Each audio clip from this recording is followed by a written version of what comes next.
Well, here I am again, guys. Kind of related to the video I did with Kitty Hawk's new Su-30 SM. Because it comes with no armament, I had to pick up their 148 Russian aircraft armament set. And this is a big box. When I first saw this thing, the price was like, blew me away. I couldn't believe it was nearly $50. But then this showed up, and I said, wow, that's a lot of stuff in here. Okay, so I kind of understand. I have gotten Hasegawa's armament sets before in the past, but they are not this big, like the boxes. And you know, the boxes aren't necessarily indicative of how much stuff is in the box, though, because it could be packaged different, it could be molded different. But I am very curious to see what we've got in this box. Now, I know it gives us a layout of the different weapons, but how many of each, what kind of a loadout can you put on your aircraft? That's kind of important to me. I do like that they give you the full color kind of picture on the front, though.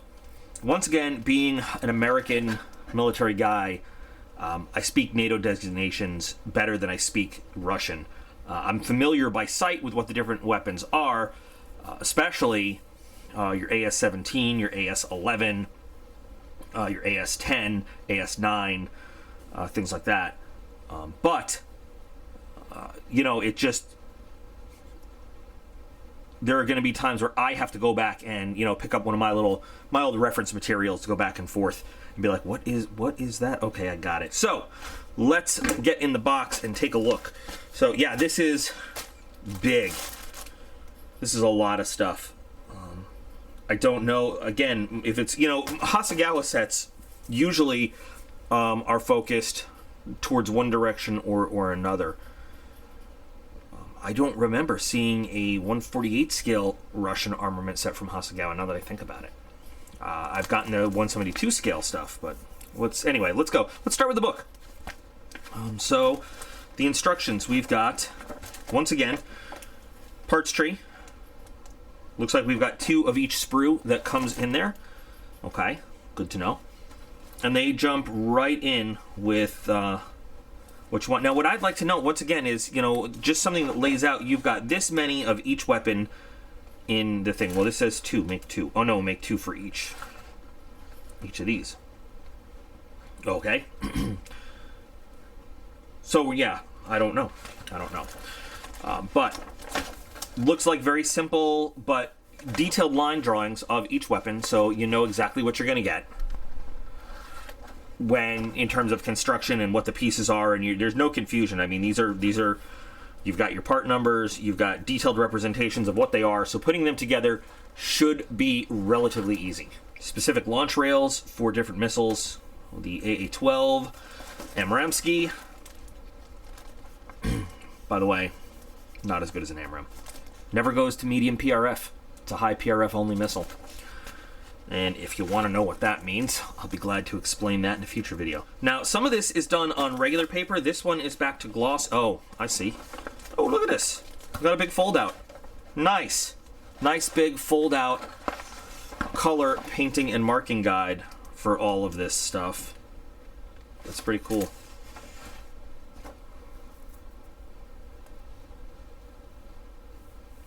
And their call-outs again, which, like I said, I'm assuming that this C, whatever, is Mr. Color, but they also have the FS numbers next to it, which makes it very easy to do. Not a whole lot of colors you need to worry about anyway, but lots of different options inside this box. And I'm wondering now, I know that I think Great Wall released a series of, you know, with their large-scale modern Russian aircraft, a lot of really nicely slide-molded weapons. I know that Hasegawa puts weapon options, maybe not all of them, but a lot with their 148 scale aircraft. I mean, you know, off the top of my head, I can't think of all of them, but Kitty Hawk, I think, is the only one I know of that makes you go out and buy. Actually, no, that might not be true, because Hasegawa doesn't put... Well, yeah, Hasegawa gives some basic weapons, you know, in the box. But anyway, you know, I like the instructions, though. The instructions are very clear and easy. That's the important part. You could have zero knowledge. You know, when you're building a model, you should be able to have zero knowledge of what you're building. Just say, that looks cool on the shelf, take it home, and be able to build a good maybe not the world's most accurately weathered. You know, like, I mean, you know, you can get other reference pictures, but what I'm saying is, all you should need are the pictures and the instructions to build an accurate tabletop model of what it is you're dealing with. You know, you want to go beyond that for good weathering and fancy accurateness and all that. That's fine, but and these instructions seem to get you there. They're very clear, very nice, very well detailed instructions. Okay. So now let's see what is actually in the box. Now, I have not picked out a weapons load at all for my Su-30 SM. Now, it can carry a lot of it's it's a true multi-role fighter for the Russian Air Force. So, we got decals. We'll look at decals when we're done. So the ability to carry a wide variety of weapons is important. Now the Russians in Syria, for example, have been, dropping a lot of modern type weapons, but also they do a lot of rockets and unguided rockets and unguided bombs, because the Russians still have this. If it's simple and it works, there's no need to make it fancy philosophy. And you know what? We in the United States, a lot of us in the United States Air Force, kind of share that. We see some of the crazy modernization that the technology's great and technology wins a lot for us, but sometimes we scratch our heads when these super complicated projects just can't even get off the ground, and we're like, dude, every moving part or computer circuit you put into that is one more thing that can fail, and the Russians seem to understand that. The old Soviets and the Russians seem to understand that really well. So technology is a double-edged sword. But anyway, so on the first sprue we're looking at, and it looks like, I love this, every weapon or every rail system or whatever is clearly marked with what it's for. Okay, like starting right here in the corner, the R-77, you have your launch rail, you have your what? Oh, but I don't like this. So we only get 2 AA-12s in the whole box, because if you wanted to, you could outfit a Su-30 with 6 of them. But we only get 2. Well, you know what? I think Edward and some other companies sell just resin and brass missiles, but that's kind of disappointing that that's all we've got. I don't know. But R-73, the AA-11 Archer. Wow, so 2 Archers. That's a little that's kind of disappointing. I don't know, maybe we'll check on the other sprues, but it looks like they were focused towards giving you one specific loadout's worth of weapons in here. Maybe, I don't know. But here we've got the bodies for, oh wow, I see how they're doing it. So you've got the long burn body and the short burn body, so, or what they would just call the T or the R and the ET or the ER body. So you have the AA-10A and B, Alpha Bravo, or the AA-10C and D, the Chuck and Duck. That's how we refer to it. I know that's not phonetically correct, but that's how we do it. Alpha Bravos, Chucks and Ducks. The Chucks and Ducks, really, they have the same tracking software and guidance system as the Alpha Bravos, but they're longer range, and so they have more propellant and stuff like that, and some tweaks that make them work longer. But I can see, so you can't build Alphas and Bravos. You can build one or the other. So you have your radar guidance, and then you have your infrared guidance. So Alphas or Chucks, Bravos or Ducks, and then you can choose the body, short burn or long burn. I'm not happy with this set because of now I'm sure they might have done this for limited space on the sprue, but at the same time they definitely also did that to keep you coming back and buying more sets. There is no way that with this armament set you can build a completely loaded out, for like a full-on air-to-air loadout for your Su-30 SM or one of the other ones. I don't know if they do this with the single-seat flankers either. There's no way you can build a full loadout out of this set, because there are a total of 10 hardpoints on a flanker. And so we've got 2 AA-12s, and then we could do one of each, but you usually, the loadout doesn't include short burn and long burn threats. I don't want to get too much into weapons and tactics talk here, but the whole purpose of, MiGs, the MiG-29 typically was the original. Now they've got the SMT and other models that can do that. They didn't have the for whatever. I'm not going to get into it. They carried Alpha Bravos. They were short burn threats. Flankers were long burn threats. So you need a bunch of these to load out a flanker correctly, and each could carry this. You need 4. I mean, if you're doing like a standard, anywhere 80s Cold War, even up to a modernized version, you need 4 archers for a proper loadout for a flanker. Now, if you're going to put your jamming pods on the wingtips instead of those wingtips, then you lose a couple. But still, there is just, I have to go look if Kitty Hawk makes just an air-to-air weapon set to make up for this. But there's absolutely, I'm really miffed here that I spent all the money on it, nearly $50 for this set, and I don't have the weapons that I need for my group build project to fully outfit my flanker. And looking at the other sprues they're all different weapons. So I'm now going to have to look into other. I don't want to spend $50 on just a box here, but also if I were to go for the Edward Brasson type weapon systems or whatever, I mean, just buying these weapons that I need are going to be pricey too. I might have saved myself some money if I just went and bought specifically weapons I needed, or maybe bought on some Facebook forums just weapons from guys who had like the Great Wall kits or whatever and didn't use those weapons in their kits, their builds. Okay, anyway, rant is over. Let's take a look at the pieces. But that is a big hit on this set, by the way. So just like with the actual aircraft, everything looks great in terms of the surface detail, the way it's done. All of the ejector marks are on internal surfaces where you're not going to see anything. Cute little AA8s. So look at this. You get a total of 4 aphids, which nothing modern really uses. But you get 2 archers. That's great. But you get their specific launch rails and everything. I mean, so everything looks really nicely done, really well done. You just don't get enough of the stuff. And I don't know. I'd have to. If you're going to build one of these large, they have one of these large ejector racks too. These multiple ejector racks. I'm willing to bet you don't have enough of any specific bomb to totally fill it out. But we'll have to check when we get there. And that's disheartening if that is the case. So I'm gonna have to. While the detail is phenomenal, the detail is great, and they look like great weapons. I'm gonna have to source more weapons for my build and for some other projects coming up. I was hoping this box would take care of it all.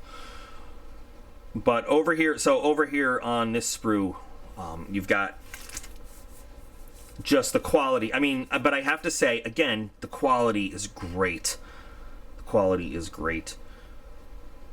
What you could do is you could just outfit like a long-range strike with minimal air-to-air weapons. And you'd have quite a wide array of making it. I mean, it is basically the Russian equivalent to the F-15E. It's a multi-role, can-do-it-all aircraft. So you could weigh it down with air-to-ground weapons, all different kinds, and then a minimal air-to-air load. But still, that's not it also flies very specifically with a heavy air. All right, I'm done with the complaining. These missiles look phenomenal, these long-range cruise missiles. I really want to get into the next sprue, though, because one of the things that was near and dear to me, and I mean near and dear as in a threat, as in stuff I'm very always working on and planning for, is suppression of enemy air defenses. So AS-11s, AS-17s, those are some of the things that we were always worried about, and especially flankers were some of the prime delivery vehicles for some of those missiles. So here we go. KH-58 and KH-31. These were missiles that we were, versions of them, they have different versions of them. These were missiles that we were very aware of, and their capabilities to shut down our ability to see what's going on.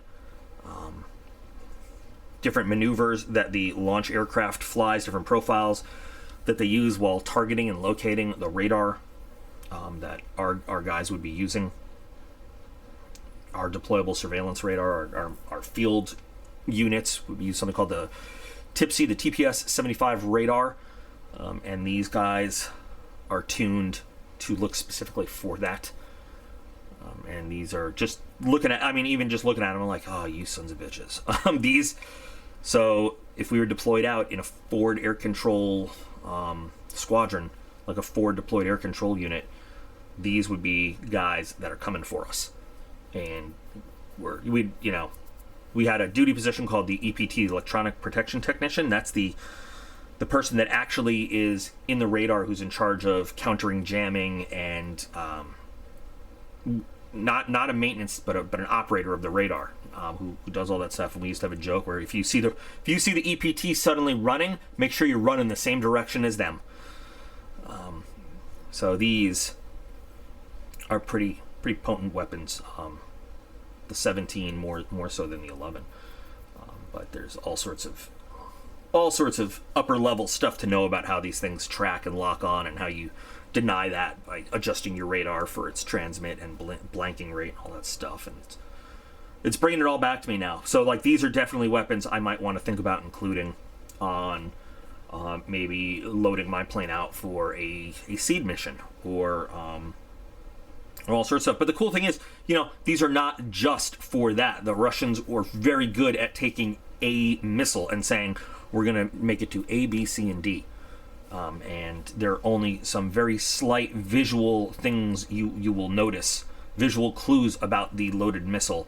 A lot of that is internal, to electronics packages. Maybe there's a different radome on the nose, for one or the other, or another antenna sticking up. That'll give you a visual clue. These air-to-ground missiles are pretty good because they usually don't carry a whole lot of them. Now, I have seen flankers carrying 6 AS-17s all at once. Bad news for us. Same thing with AS-11s, AS-9s, AS-10s. They can load up on those things for, standoff precision strikes against ground targets. And so you need more boxes, but again, the detail on these things is great. The detail is phenomenal. I mean, really, really well done. I'm just, I would have preferred if they took the Hasegawa approach and they say, listen, we're offering you different boxes. Here's the air-to-air armament box. And I would pay $44 for an air-to-air armament box chock full like this one of different air-to-air missiles, so that I had all the options to fully equip, a plane or two. Here is the air-to-ground missile box, or the air-to-ground guided weapons box. Here's the air-to-ground bombs and rocket pods, just like Hasegawa does. Because Hasegawa kits are, number one, they're less expensive, but number two, they offer you a lot more of each weapon in the box, so that you can build full loadouts without, I imagine that there's going to be, when I use this, there's going to be some blank spaces, but a whole lot of spare parts in the parts bin, a whole lot of weapons that just go unused, because I'm probably never going to use the 100 kiloton, whoa, oops, the 100 kilo bombs, or there's a whole bunch of stuff I'm not going to use on this that's gonna take up space on these racks. I'm going to be like, damn, I wish I had more AA-12s, rather than the other stuff. I mean, there's a lot of great stuff on here, but I'm just disappointed in the way they're doing it. And I hope that Hasegawa maybe puts out some more 148 scale stuff. Or I could be wrong. Maybe Hasegawa does have a 148 scale Russian weapon set, and I just haven't seen it. Here are the decals. Very, very detailed markings. They all say inert, though.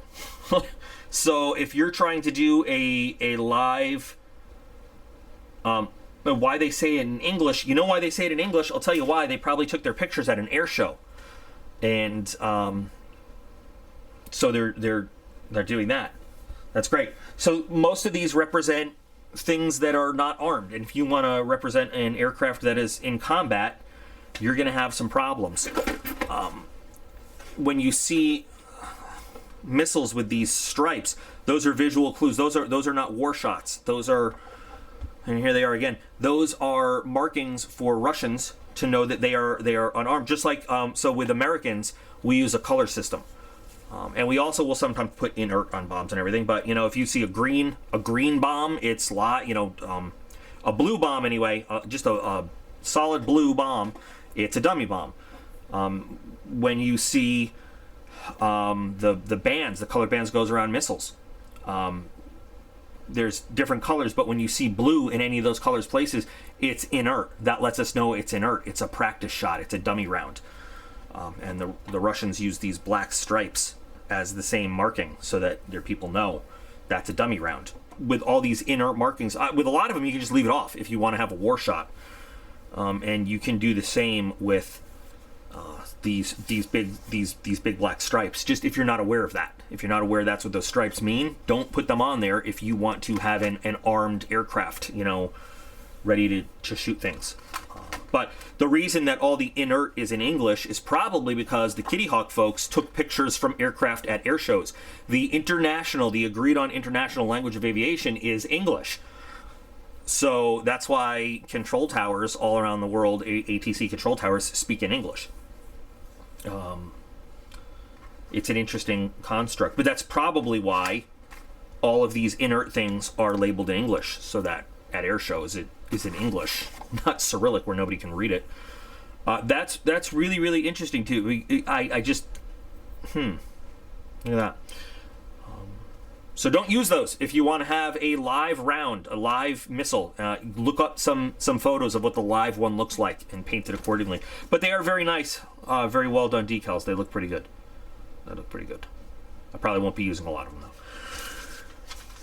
Overall, I'm not thrilled with this armament set. I intend to build some other larger 148 aircraft in the future. I might have been better off just buying those sets and using weapons from there that I don't know, or like I said, going for the aftermarket sets. I thought this was going to be better. I thought this was going to save me money, but I don't know. So once again, well done, well executed, really nice detail on everything, really nicely produced set, but really kind of constrains you to what you can do between the markings and the number of stuff in there. Kind of a little upset there. I don't know. Don't quite feel like I got my money's worth out of this box, honestly, because of how much other stuff I need to go and order now. But there it is. So what do you guys think? What are your guys' impressions of this? I'm going to go search for who else makes aftermarket weapon sets, and just see if I can pick and choose the ones I specifically need or want. But I was hoping for more. I was hoping to be as excited as I was with the actual aircraft. But that's, you know, I guess this is how Kitty Hawk plans to make a few extra bucks on their kits. So thanks for joining me, guys. I hope maybe I threw a couple good tidbits in there for you. You learned a little bit. I don't know. For everybody out there building your own, keep building them, build them well, and I'll be back with another video pretty soon.